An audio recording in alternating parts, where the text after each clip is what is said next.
see who's coming next. Thank you. Now, zoos are well known for their conservation efforts in saving endangered species around the world. And there are many examples of places where animals have been bred in captivity to be released into the wild. So a very good example of that is the Mongolian wild boars. Come here. In the 1970s, these animals were made We're gonna look at the totally animals. Come extinct on. in the wild and ignored throughout the zoos. Here's a So toy. starting in the 70s, we did a lot of breeding for these animals, and eventually we could release them back home into Central Asia. So that's places like Mongolia, but also China and Kazakhstan. We have the 12 animals in here, including the new baby over there. He's about 3 weeks old, and he's already actually able to walk and run alongside the herd. He's tired. That's a very A little important one. adaptation for these horses because they are prey animals, many of them. So the young need to be able It's to sleeping. run with like under an hour of birth to be able to keep up with the herd and escape predators. Now, back in the 90s was when we started our reintroduction. So what we did was a few zoos in the world sort of pulled together their horses, and eventually we could ship them out to Mongolia and national parks that the WCS helps create. Look at this, my friend. Mi cuñado. Eric Cortez. El cuñado.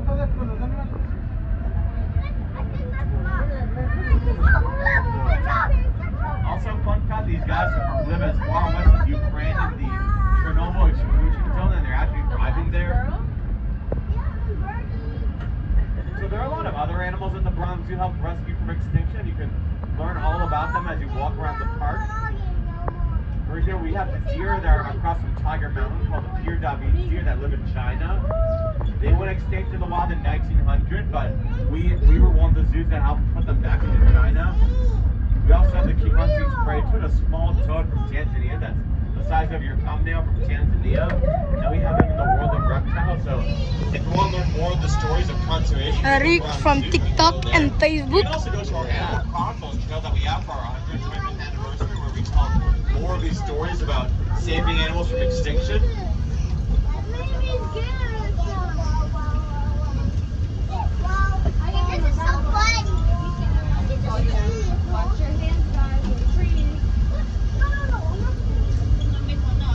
Also, I'm just drinking some water right now. It's quite hot today, so for goodness sakes, I want everyone to please stay hydrated throughout the tour. If you do have water, feel free to have a drink during the tour. And once you disembark, Papi, ¿dónde está we mi have water mochila? fountains and we Ahí have está, several quiero drink agua. areas, so Pues, please don't let yourselves get dehydrated. Now here's the Gaur exhibit. Gaur are kind of wild cattle native from as far west as India to as far east as Vietnam. And they're also there in the right-hand corner. Like I suggested, they are hydrating next to an automatic water filter feeder, like an automatic water bowl that refills as the animals drink. So Gaur are kind of wild cattle, as you can see. These are the biggest wild cattle in the world. The healthy male can weigh upwards of 2,000 pounds and stand up to 6 feet tall shoulders.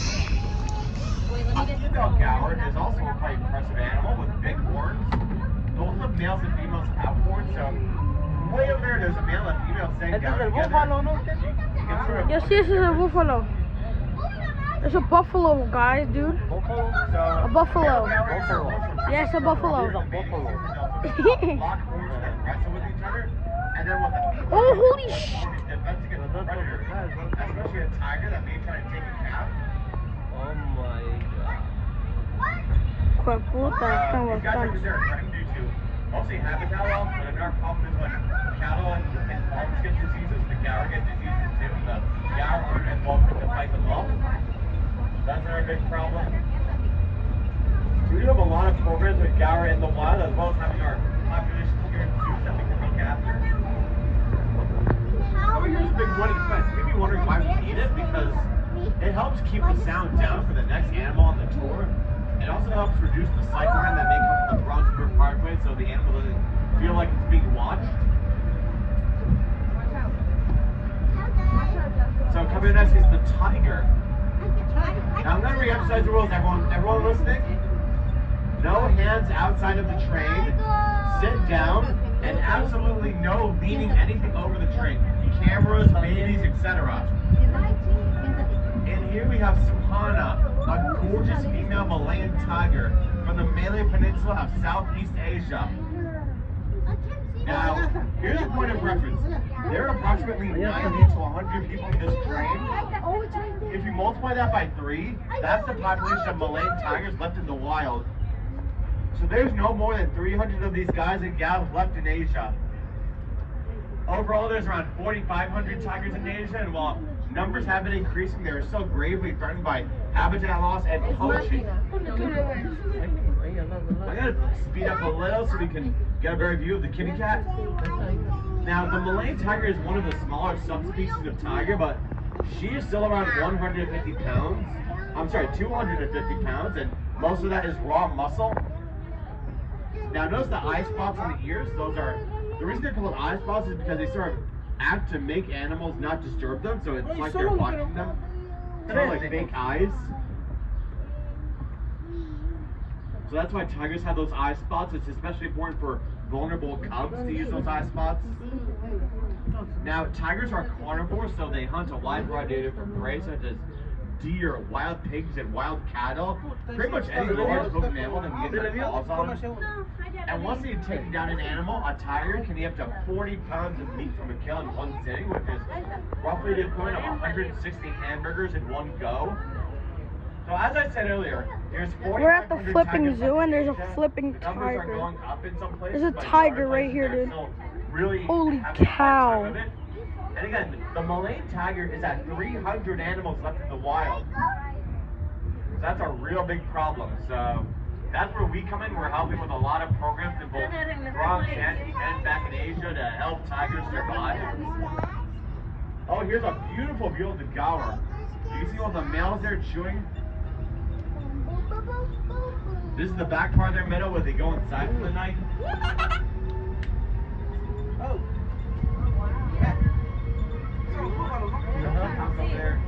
Peacocks are very common throughout the zoo. We let them roam free in both wild Asia and in the main zoo. The only rules are no petting, they don't like that, and no feeding. They like that, but it's not good for them. Popcorn is very unhealthy for peacocks. Have you ever heard of Parasingha? Parasingha is an eating which Huh? is a tall kind of Deer. Yeah. These, I think these are deer, but I know these are lions eat these. I know that. Lions eat those tigers. Big antlers, and over there we have a female axis deer and a male. Now, these guys have been here at the Bronx Zoo since 1899, the year we were founded, and they primarily are native to India. And unlike other deer, they'll keep their spots their entire lives. This is a man. I know that's a man, woman. Oh no, I got covered. Damn.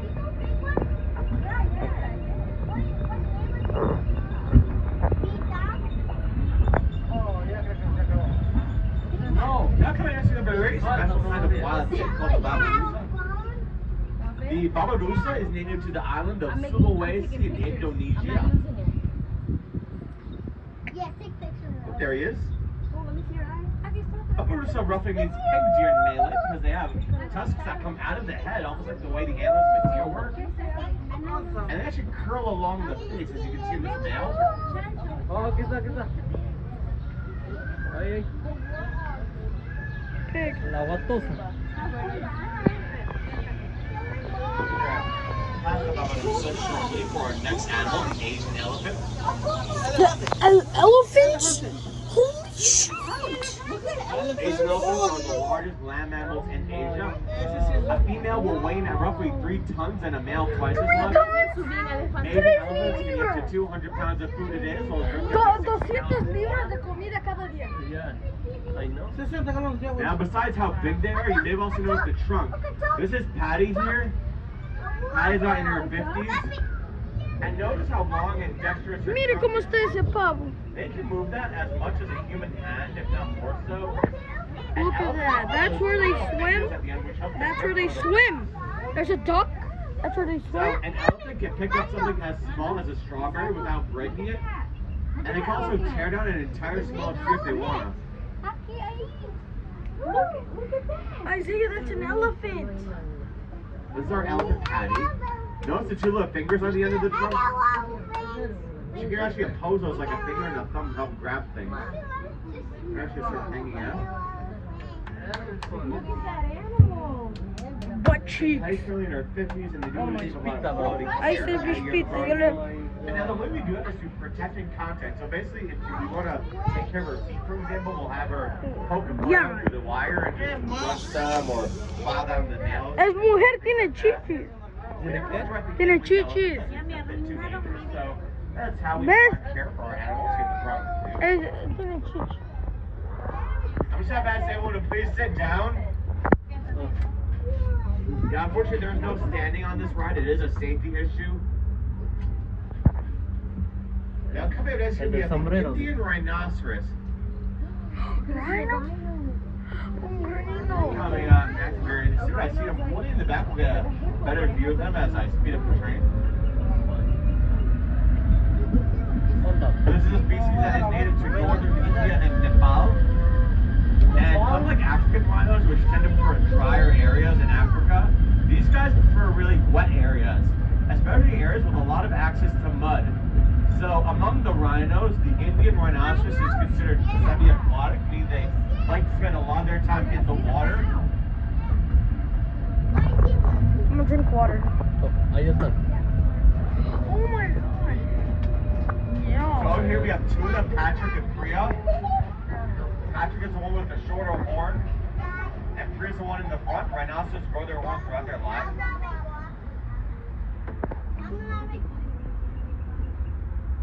So Indian rhinos mostly spend their time in the mud as a means to keep themselves safe from things like bug bites and sunburn. Holy cow. And these puddles were actually dug out by the rhinoceros themselves as a way to have a place to cool down in the morning and the afternoon. Es de sus huecos. Right now they're just Dice in the que es de shade ellos. browsing for plants. The rhinos are actually mostly grazed. The Indian rhino is mostly a grazer. They will happily take anything that's head level. These guys are considered threatened in the wild due to poaching. They're considered a vulnerable species with about 3,700 left in the wild, primarily due to poaching for the horn. Poaching is basically the illegal intake or killing of any animal or plant, so rhinos are very vulnerable to that due to the value of the horn in some cultures. So we do a lot of things in both Africa and Asia to help keep rhinos safe from poachers. I'll just keep the train slow right now so y'all can see Patrick and Priya. Patrick was born in around 2022. He's nearly 2 years old. And in a couple of years, we'll probably send him to another park where he can hopefully be a father to calves. And that's how zoos trade animals. So we've had 15 Indian rhinos born here, and all of those have gone to other zoos to help with their programs to help make more calves. So we can have a genetically diverse population of these rhinos and butterflies. So the reason that the Bronx Zoo has so much woodland is to act as an animal habitat for all things like birds, butterflies, Isaiah. also fish, Isaiah. etc. Isaiah. Say cheese.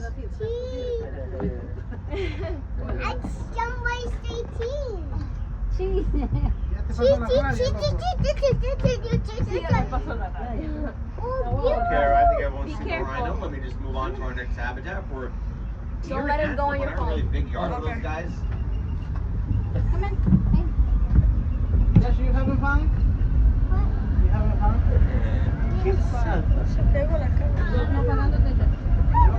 Here we have several species. We have the hog deer sitting down there by the fence. Hog deer are from the Indian subcontinent. The reason they're called hog deer is because they tend to keep their heads very low to the ground when they walk, much like wild pigs do.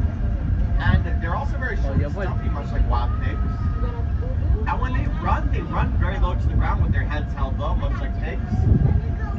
Now those two there are the Formosan Sika deer. The Formosan Sika deer hails from the island of Taiwan, formerly known as Formosa. And like the wild horse, they were once extinct in the wild due to habitat loss and overhunting. But thankfully, like the wild horse, the zoo collaborated with the Taipei Zoo in Taiwan to help breed these animals in captivity. Eventually, we could release many of them back to the wilds of Asia. Again, they're from the island of Taiwan, formerly known as Formosa.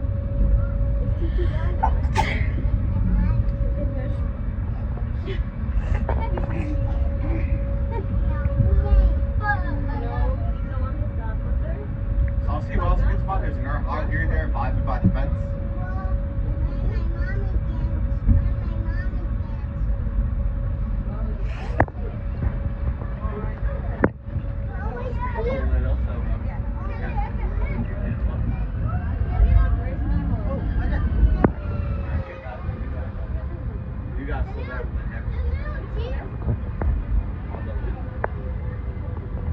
Over here I see several female nilgai, the animals with the black and white feet and the white spots in their faces.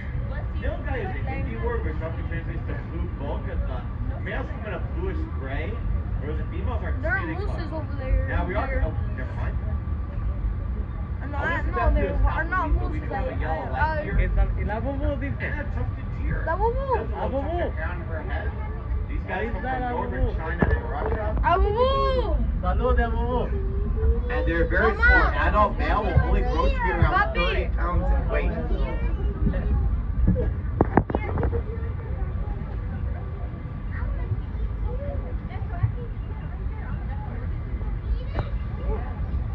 Stone a goat. Fine, but these are very elusive, shy animals, often not seen by people, even in the wild. So they're really a bit tricky to see. Yo estoy diciendo video, voy a poner en mi canal. Yeah, see, it's like that, everyone. We're just Hasta gonna vivo move on to dos. the Bronx River. La Leslie, estoy mirando. De nuevo no vivo. ¡Ah, Bubu! This river is with all sorts of different Bubu, de species. nuevo, tus Turtles, ducks, frogs. I'm watching mommy. Mi cuñado.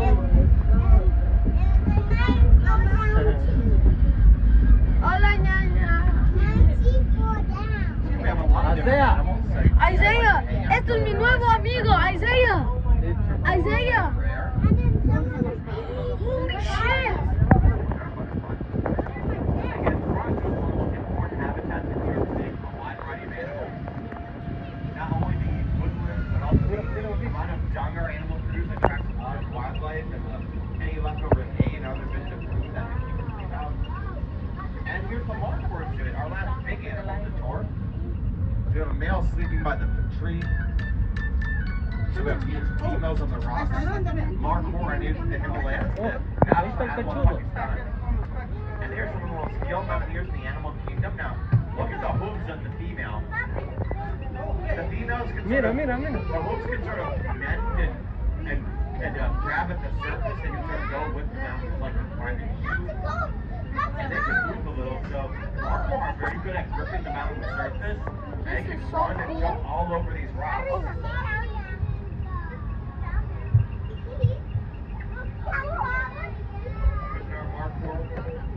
This is so cool.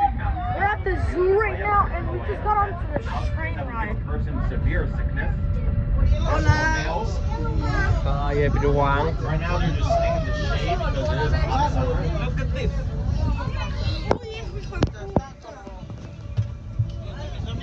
Now here's a Himalayan tar, another kind of those. animal. from the Himalayas. Sort of a sheep-like animal. I do not. Looks real fluffy and yeah, you should get that to go all throughout the summer. A los leones de una. Now here's the red panda, our last animal on the tour. Red pandas are native to the Himalayas in India, China, and Nepal. They're very skilled tree climbers. They're primarily an arboreal animal, which means they spend much of their lives up in the trees. So red pandas aren't actually very closely related to giant pandas. Their closest living relatives are Red actually pandas. skunks, raccoons, and weasels. Red pandas, I see have those little claws that help them get a grip on the tree.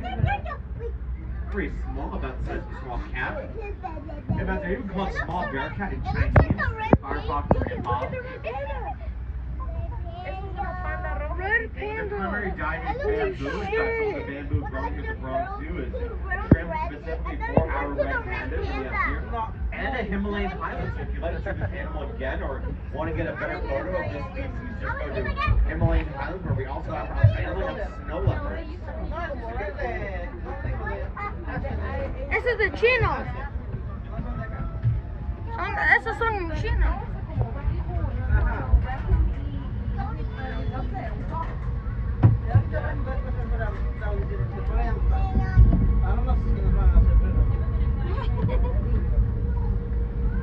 This is the coolest thing ever. Alright, everyone, make our way to the end of our tour. Once again, I'd like to thank everyone today for riding aboard the Wild Asian Monitor. I hope you learned a lot about the different animals and that call this place home.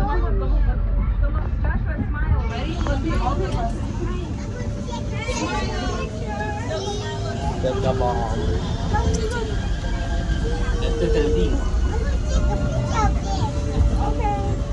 Pero vamos a a volver de nuevo por aquí. Creo. ¿O no? No. There you go. Ay, no. So there's a train right ahead of us. I'm gonna have to stop the train. George shall wait for it to. We can go back into the station. Bro, so anyone else any questions, feel free to shout them out. Any questions at all? Feel free to ask. Yeah. What question? What question? There's appointments calling me. Appointment. El appointment está llamando. Okay, answer.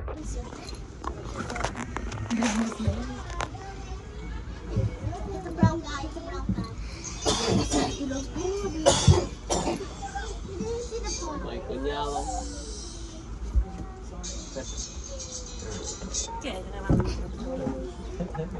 ¡Bubu!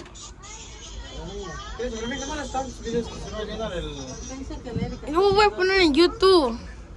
El 8 grabándonos en Él YouTube. está en live. Él está en vivo.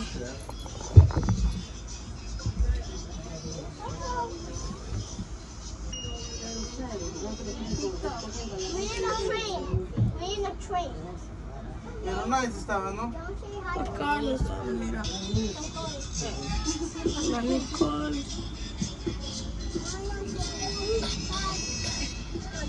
Buenas noches.